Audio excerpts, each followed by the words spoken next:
भक्तजनों, माताओं, बहनों, सादर जय श्री कृष्ण। हमारे YouTube चैनल में आप सभी का बहुत बहुत स्वागत है। मैं हूं आपके साथ आचार्य धर्मेंद्र शास्त्री। आज हम आपको ज्येष्ठ माह के कृष्ण पक्ष की अपरा अचला एकादशी व्रत के विषय में संपूर्ण जानकारी देने जा रहे हैं। हमारे इस वीडियो को अंत तक जरूर देखिएगा और देखने के बाद अधिक से अधिक लोगों को शेयर भी कर दीजिएगा। विष्णु एकादशी गीता तुलसी विप्र धेनवः असारे दुर्ग संसारे षटपदी मुक्तिदायिनी।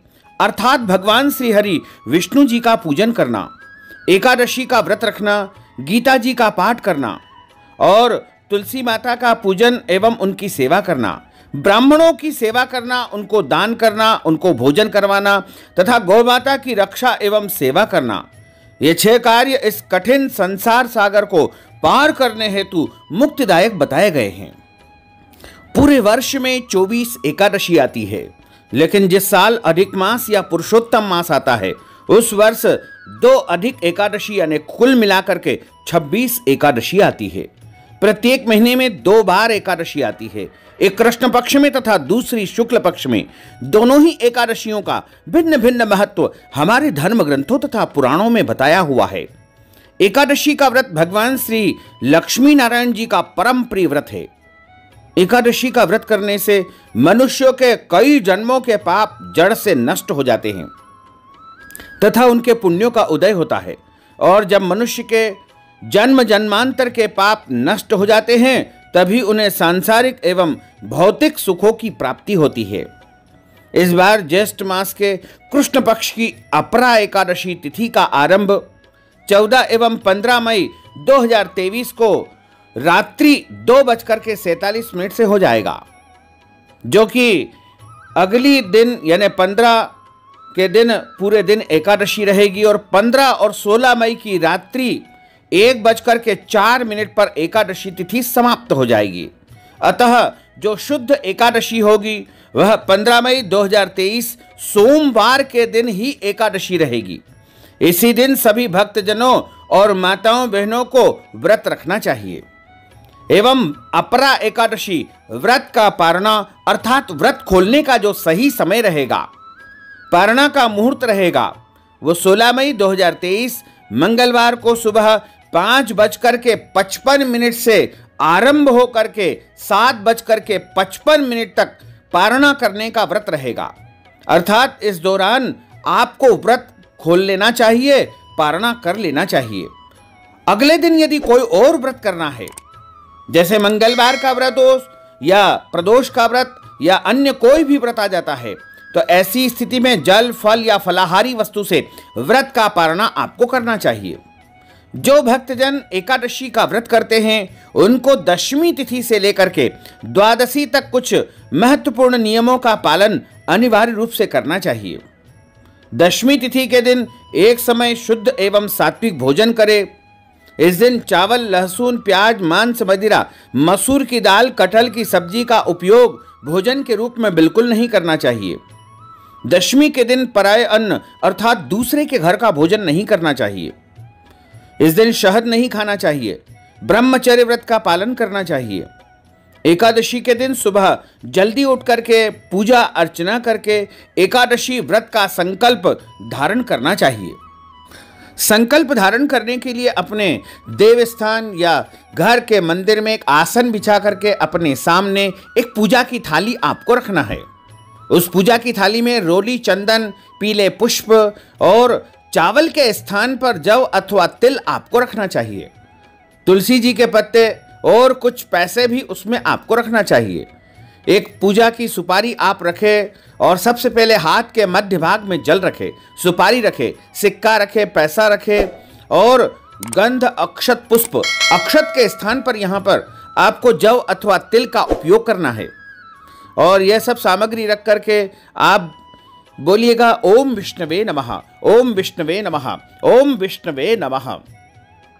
ओम तिथिर्विष्णुस्थावरो नक्षत्रम विष्णुरेव च योगश्च कर्णं विष्णुः सर्वं विष्णुमयं जगत्। ओम विष्णुर्विष्णुर्विष्णुः श्रीमद्भगवतो महापुरुषस्य विष्णोर आज्ञया प्रवर्तमानस्य अद्य श्री ब्रह्मणोन्हि द्वितीय अपराधे श्री श्वेतवारः कल्पे वैवस्वत्मन्मन्त्रे अष्टाविंशतितमे कलियुगे कलि प्रथम चरणे भूर्लोके भारतवर्षे भरतखंडे जम्बूद्वीपे आर्यावर्तांतर्गत ब्रह्मवर्तैकदेशैः अवंतिकायां विशाला क्षेत्रे मध्य प्रदेशे भोपाल मंडलांतर्गतैः भोपाल नाम्नि नगरैः संवत् 2080 मासानां मासे पुण्य पवित्र मासे ज्येष्ठ मासे शुभैः कृष्ण पक्षे अद्यायः एकादश्यायां पुण्यतिथयोः अद्य दिवसैः पूर्वा भाद्रपद दिवस नक्षत्रैः मीन राशिस्ते श्री चंद्रैः वृषभ राशिस्ते श्री सूर्यैः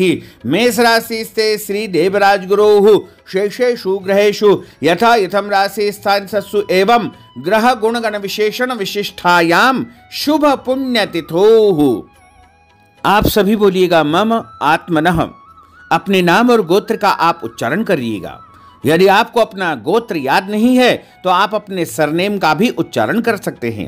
श्रुति स्मृति पुराणोक्त वेदोक्त फल प्राप्त्यर्थम मम इह जन्मनि जन्मांतरे वा सकल दुरितोपशमनार्थम आदिदेविक आदिभौतिक आध्यात्मिक त्रिविध तापोपशमनार्थम वात पित्त कफ जन दोष परिहारार्थम आदित्याद्यावाहित नवग्रह देवताः प्रसन्नार्थम कुल देवताः प्रसन्नार्थम पितृदेवताः प्रसन्नार्थम सर्वदेवताः प्रसन्नार्थम भगवते श्री लक्ष्मी नारायण देवता प्रीत्यर्थंच अद्य दिवसे अपरा अचला एकादश्यायां व्रत कर्माहम करिष्ये। संकल्प आप प्रभु को समर्पित कर दीजिएगा तथा हाथ जोड़ करके प्रभु से निवेदन करें, उनसे प्रार्थना करें कि हे प्रभु, आज हम अचरा अपरा एकादशी का व्रत करने जा रहे हैं। आप हमें पूरी शक्ति एवं सामर्थ्य प्रदान करें कि पूरे विधि विधान के साथ में हम इस एकादशी का व्रत धारण कर सकें। इसके बाद आपका एकादशी व्रत आरंभ हो जाएगा। सर्वप्रथम सूर्य भगवान को अर्घ्य अर्पण करें, अपने माता पिता गुरुजनों को प्रणाम करें, तुलसी माता का पूजन करें, गौ माता का पूजन करें। इस दिन आपको अन्न बिल्कुल नहीं खाना चाहिए, केवल फलाहार करें। सर्वोत्तम फलाहार गाय का दूध एवं फल होते हैं, इसलिए आपको शुद्ध फलाहार ही इस दिन ग्रहण करना चाहिए। भोजन में चावल का उपयोग बिल्कुल नहीं किया जाता है, पूजन में भी चावल का उपयोग नहीं किया जाता है और एकादशी के दिन किसी भी प्रकार के भक्षण जैसे मांस, मदिरा, मसूर की दाल, कटहल की सब्जी का उपयोग बिल्कुल नहीं करना चाहिए। एकादशी के दिन झूठ न बोले, क्रोध न करे, लड़ाई झगड़ा एवं वाद विवाद बिल्कुल न करे।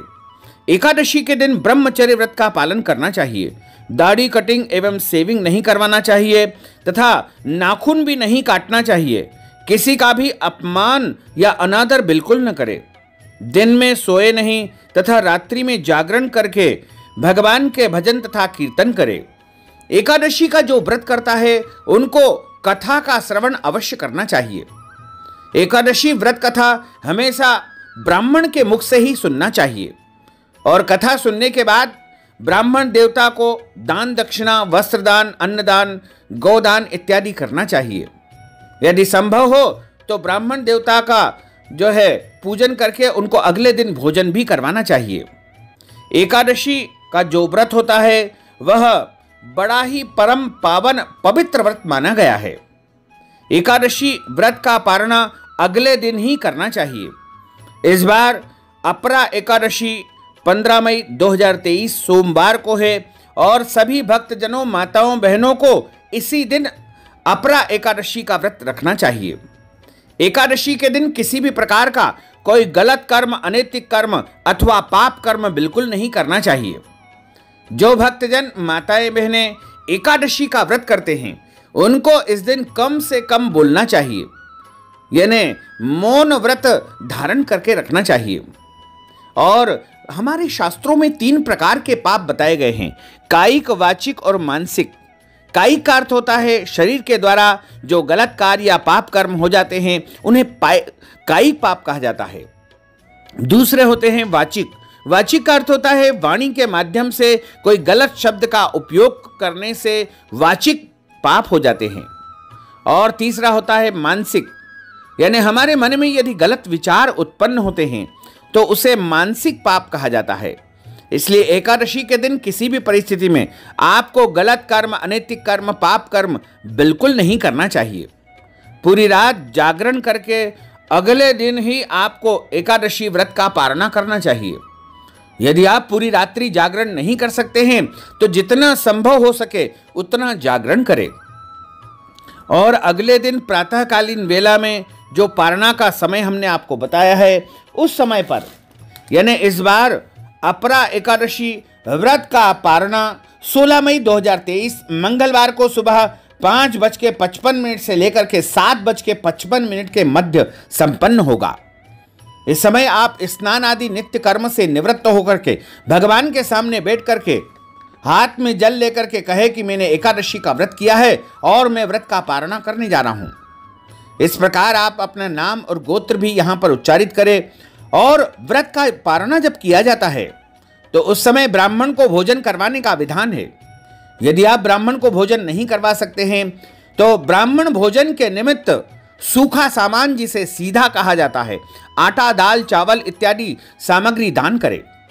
और यदि आप सामग्री दान नहीं कर सकते हैं तो इस निमित्त नगद राशि भी आप ब्राह्मण देवता को प्रदान कर सकते हैं और पारणा का संपूर्ण पुण्य लाभ प्राप्त कर सकते हैं। साथ ही पारणा वाले दिन शुद्ध और सात्विक वस्तुओं का भोजन करना चाहिए तथा किसी भी प्रकार से उस दिन आपको गलत कर्म, अनैतिक कर्म बिल्कुल नहीं करना चाहिए। यदि आप चाहें तो दाल, चावल, रोटी से भी व्रत का पारणा कर सकते हैं, क्योंकि द्वादशी के दिन जब पारणा किया जाता है उस दिन देव अन्न यानी चावल का उपयोग अवश्य करना चाहिए। दशमी और एकादशी के दिन हम चावल नहीं खाते हैं, लेकिन द्वादशी तिथि के दिन जब पारणा किया जाए उस दिन भोजन के रूप में चावल का उपयोग अवश्य करना चाहिए। चावल को हमारे शास्त्रों में देव अन्न की संज्ञा दी गई है, इसलिए इस दिन चावल का उपयोग अवश्य करना चाहिए। अपरा अचला एकादशी का जो फलाहार इस बार बताया गया है वो ककड़ी का फलाहार बताया गया है। ककड़ी का अर्थ होता है जो खीरा ककड़ी कही जाती है, उसका फलाहार इस दिन करना सर्वोत्तम है। वैसे तो अन्य सभी प्रकार के शुद्ध और सात्विक फलाहार का उपयोग आप इस एकादशी में कर सकते हैं। भक्तजनों, माताओं, बहनों, आप सभी से अनुरोध है कि हमारे इस ज्ञानवर्धक वीडियो को अधिक से अधिक लोगों को शेयर करिएगा, लाइक करिएगा, कमेंट करिएगा और यदि अभी तक आपने सब्सक्राइब नहीं किया है तो अभी और इसी समय हमारे और आपके YouTube चैनल को सब्सक्राइब कर लीजिए और बेल आइकन यानी घंटी का निशान भी दबा दीजिए ताकि आने वाली वीडियो का सबसे पहले नोटिफिकेशन आपको प्राप्त हो सके। आपको और आपके पूरे परिवार को सादर जय श्री कृष्ण, सादर धन्यवाद।